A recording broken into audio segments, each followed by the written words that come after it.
And now our last part of the Ocean Tech panel today is Mara Haseltine, if she's here. She was earlier. Hi, can you hear Hi, me? Mara. Did I mispronounce your last name? It's Haseltine. Yeah, it Thank is you. spelled on the monitor, but it's Haseltine. Yeah. And Mara is the artist in residence for the Explorers Club. As Peter mentioned in our semi-public green room earlier, she's the first artist in 20 years here at the Wall Street Green Summit. She's an international artist, a pioneer in the field of SciArt, an environmental activist, and an educator. So Mara, welcome, and the floor is yours. Thank you for the lovely introduction, Rob. And also thank you so much, Peter, for inviting me to be the first artist in the 20-year-long stretch that the Wall Street Green Summit has been running, and kudos for starting it and keeping it going. It's really great to be here. So I'm an artist fascinated by the link between our biological and cultural evolution. And all of my work revolves around this relationship. As an activist and environmentalist, I have come to the conclusion it is imperative that we begin to think dynastically about our long-term survival, even to survive in the short term. I know I am preaching to the choir here at the Wall Street Green Summit, but I am convinced the best way to do this is not only through technological breakthroughs, which of course are always welcome, but also through relationships and community building and creating a global bioethic. And in my humble opinion, a carbon-based economy based on a long-term policy decisions that protect our life-giving biosphere in order to flourish is a logical outcome of adopting the aforementioned global bioethic, which is pretty much the only way I can completely relate my work to the economy. The COVID pandemic brought science and the importance of the microscopic world into sharp focus. As a science-based artist who frequently depicts the microscopic and even sub-microscopic world, I have noticed that people are paying attention to science with an intensity I have never experienced before, because they realize their lives depend on it. If managed correctly, this could potentially be the golden age for science literacy, a turning point for humanity to embrace the natural world and the environment. But how can we achieve this global bioethic in record time? In my practice, I have found that art can be utilized as a powerful tool to bring public attention to environmental issues. If done properly, it can illustrate how environmental remediation could and should be done, while simultaneously sparking the viewer's imagination and thus inducing behavioral changes and thus social change. I am awed by the natural world and hope that my work inspires others to take care of themselves and the environment. I would like to take a moment to talk about the word geotherapy.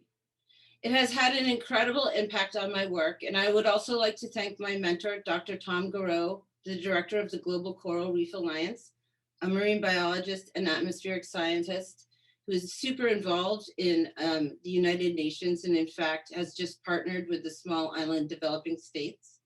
And he taught me this word. Geotherapy is really similar or synonymous to a word that's being thrown around the United Nations a lot right now, or a few words, nature-based or ecosystem-based adaptation.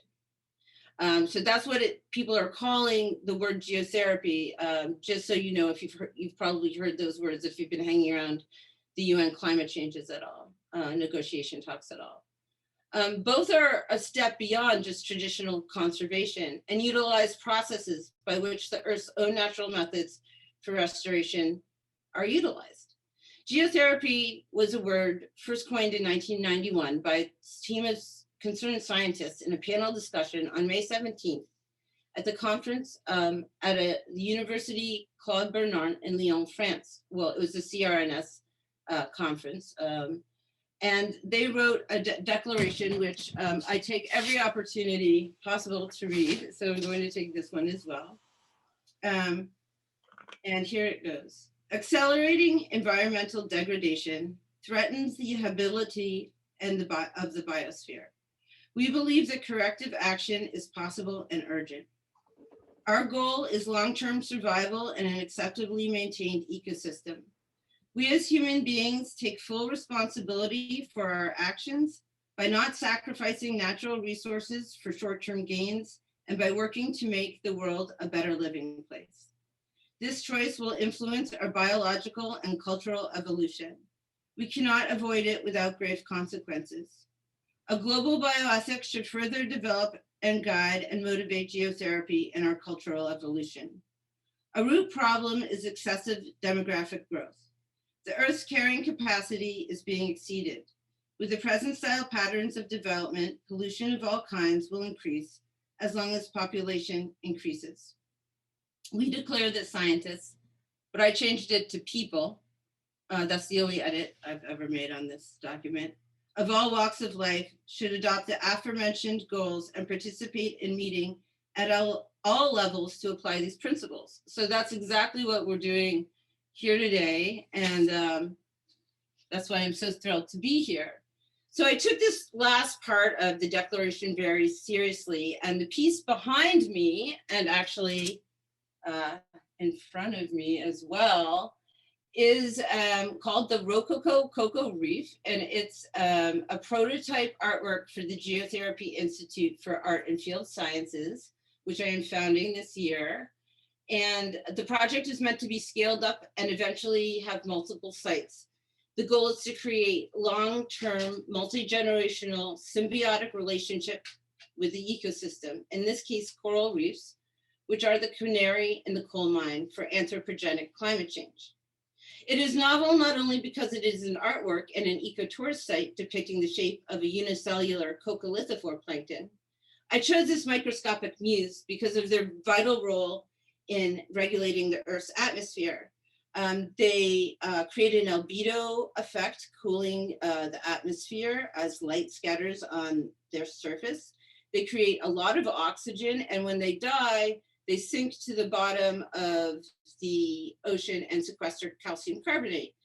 The Rococo Coco Reef will be utilize various forms of calcium carbonate and argonite, which is actually, a form of calcium carbonate that coral skeletons are made of, found locally, and combine them with biorock, a method that grows calcium carbonate in seawater using light bolts of electricity, a metal, and can become 3 times the strength of concrete if grown properly. So I studied this method with the Global Coral Reef Alliance and its inventor, who's passed away, Dr. Wolf Hilbrits in Indonesia, and I'm certified in it. In fact, I built the first solar-powered oyster reef in New York City, and Spartina Marsh, which is, the Spartina Marsh especially is flourishing using this technique. And the beauty of biorock, and also sometimes its downfall, is that it creates an intense relationship between the stewards of the environment and needs a lot of care, in other words. So you kind of become more like a gardener, always making sure that the cables are connected. You can use not just traditional forms of power, but ours is solar powered, and that's quite frequently used. So I also think it's a great way to get citizen scientists involved. So I steered totally clear of plastic. And the problem really with using concrete at this point is the mineralization process creates so much fly ash and heat that it is got this huge carbon footprint and, is destroying our ozone layer. So, 40% of our built environment is, or pollution is caused by creating our built environment. So, we're on the verge of creating concretes actually through, paring down different steps which can sequester carbon dioxide, but we're not quite there yet. So it's really frustrating because a lot of reef restoration programs use actually concrete, which is, in fact, hurting the environment. It's also, the most commonly used material besides water on the planet.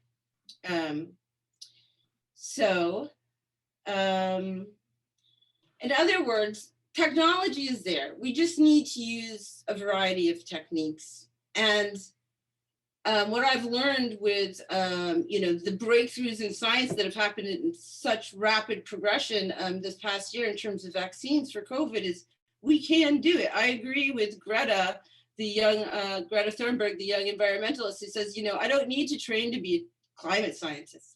All the technology is there. We just have to really change people's minds. And I also want to just mention another really promising reef restoration technique. So I made this model of the reef using rapid prototyping techniques, computer digitally aided sculpting. And you can actually, they're developing ways to do that now with coral and using calcium carbonate and a binder. So the binder is really important to make sure it's not plastic. They're making all this new glue right now from mussel tinsel fibers, which seems really promising as well. Perhaps we could combine those two things. And I guess I'd like to say that this project will highlight how reef restoration, in fact, restoration practices could be done and the principles of geotherapy. The goal of the Rococo Coco Reef is to create a template or methodology for all environmental restoration practices. And prolonged research projects, as well as the ecotourism, shoreline protection, sustainable mariculture, and preservation of biodiversity is really a long-term investment in our future. And ultimately the goal of the Geotherapy Institute for Art and Field Sciences is to end the 6th mass extinction. So my goal as an artist, and I love the idea that in 1,000 years, if you went to a site, you wouldn't maybe see a coccolithophore, but you would see a healthy reef, an abundant reef, a reef that communities used but respected. And this could be duplicated in other ecosystems all over the world. And with that, I will end my diatribe. Thank you. No diatribe at all. And Mara, I was about to say that for the first artist here, I think you've got more science under your belt on a variety of ocean and other climate topics than plenty of clean tech investors I've known for a long time. So as the guy who's operations and finance and has managed to not electrocute himself putting up solar panels, it's definitely inspiring the way you've been able to combine art and science, and really pertinent, I think, too, the way you address it's not just restoring reefs, it's restoring them sustainably, and some of the other challenges that are there. And you mentioned an oyster restoration project here in New York City, which despite the fake background, I am actually right across the Hudson River in Jersey City. As Peter may or may not forgive me for being a refugee from the Upper West Side, but could you talk a little bit more about that oyster restoration project and any local work being done with oysters and how that has worked with some of the art and other projects that you're working on? Sure. Yeah. So my entire tangent in reef restoration started with oysters. I had been living in New York City for a long time, and at one point it was the oyster capital of the world, and we had 350 square miles of oyster reef, which actually filtered all of the water within a matter of 72 hours that came in and out of the Hudson. So I had always, loved pearls.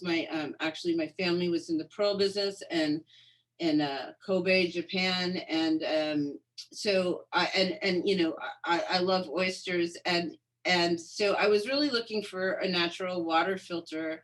I was very inspired by earthworks from the Cuban artist, feminist artist Ana Mendiadas, as well as Agnes Denis, who actually her wheat field in the 80s really affected United Nations public policy in terms of feeding the world, really. And so I was looking to artists like that to make a grand gesture. And it was really at the beginning of the oyster reef restoration movement here in New York, which is really taking up steam. The Billion Oyster Project is doing amazing things. And I went to one of these early meetings where people were just pitching their technologies, and I met my mentor, Dr. Tom Garreau.